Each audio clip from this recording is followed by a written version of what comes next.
Oh boy, so the Red Sox versus the Detroit Tigers is finally over, thank God. You know, at some point tonight, I just really wished it would end. I just wish to God it would end, and it has. Thank goodness. Thank you, Lord, for that game finally being over before I murdered myself. I almost couldn't take it.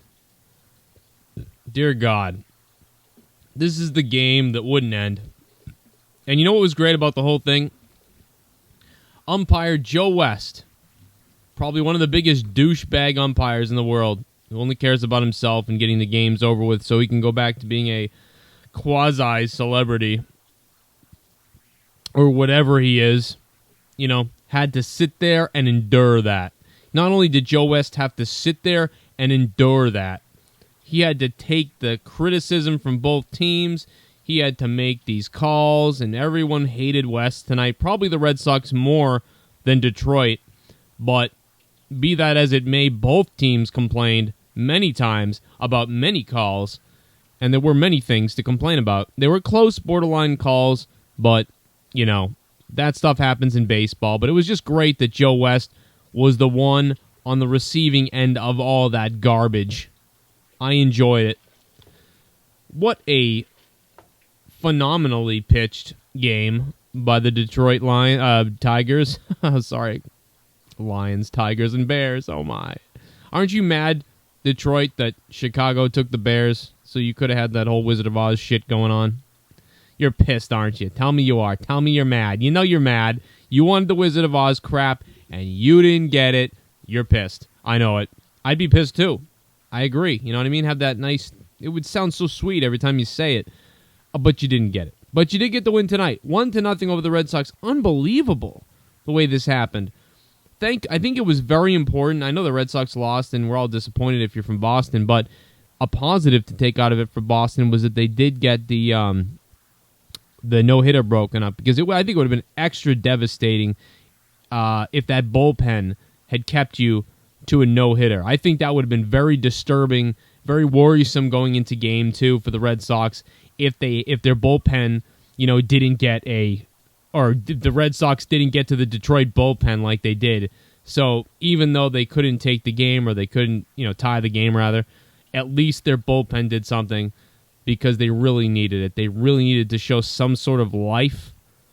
And, you know, I did pick the Tigers to win tonight and the Red Sox to win tomorrow night. And then I said, I'm telling you, everyone out there, I have no idea what's going to happen in this series after those two games. I don't know why. I'm predicting the Tigers to win tonight, and I did, and they did. And I predict the Red Sox to win in Game 2. But after that, I'm not predicting anything because I have no idea. I have no opinion whatsoever. I think it's going to go to a game, probably Game 7. There you go. There you go. I don't know who's going to win, though. No idea. Not this time. I'm not picking it, not doing it. You can do it. I'm not going to. I do know one thing, though. Umpire Joe West is a douchebag. He's one pile of... Ugh. They had every umpire that hates the Red Sox tonight.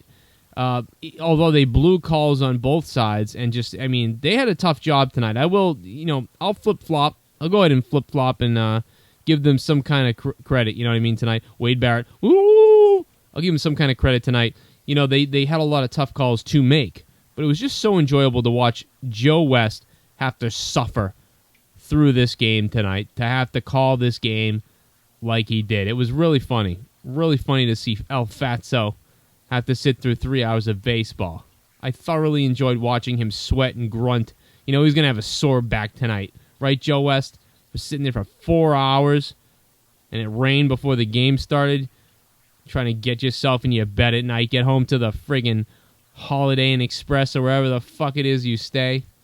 Just get in there, fucking room number 17 or whatever you're staying in. You go inside and you can't even fucking get your clothes off.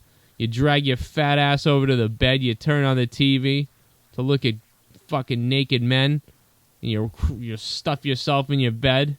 Then you log on your laptop while you're laying there in your hotel bedroom sheets that probably have semen all over them. And you just start checking your Facebook and checking your fucking CD sales or whatever the crap you sell when you're not playing baseball, because that's all you really care about anyway. Your stupid country song. Someone commented on it, said you sound like a fucking dying cunt. And another negative comment for your crappy music. And then you go to bed and wake up with a stiff-ass back and do it again for the next game. That is what, as a Boston fan, lessens my enragement tonight. Knowing that Joe West's night was fucking terrible. I love it. I love that his night was horrible. Fuck Joe West. Awesome. I'm so pumped up that Joe West had a terrible night. Anyway, guys, that's all I got. I'm going to get out of here. Never did a live baseball recap on here. Maybe I, just wanted to see how it went. See how it goes. It's a little test here. Go subscribe, youtube.com/Joe Cronin Show, because tonight we've got an update on Bray Wyatt. You got to see it. Okay, guys, I'm out of here. Red Sox lose 1-0. October 12th. Oh, now it's October 13th, 2013. Game 1 of the LCS goes to Detroit. Good night.